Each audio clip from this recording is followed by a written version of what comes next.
Network News. Samantala, contractors ng Mega Health Center sa Cagayan de Oro may paglilinaw kaugnay sa paratang na pag-aabandona nito sa mga kontrata. Kasama mo mula sa RMN Cagayan, si Radyoman Menzi Montes. RMN Live Report.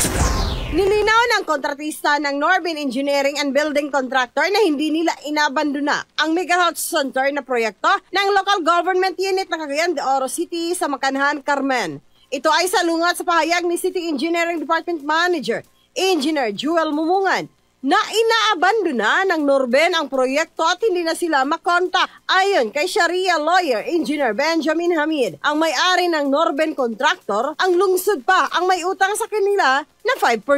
Idinagdag pa niya na humigit kumulang 9 million pesos lang ang kanilang natanggap na bayad at hindi 18 million pesos. Wala pa rin silang natatanggap na kopya ng termination ng kontrata mula sa LGU. Dagdag pa nito na sumusunod daw sila sa lahat ng patakaran kung papasok sa proyekto dahil mayroon silang 30% na performance bond bilang insurance sa kanilang kliyente. Pero kung i-terminate nila na ang project, okay lang, walang problema kung i-terminate nila.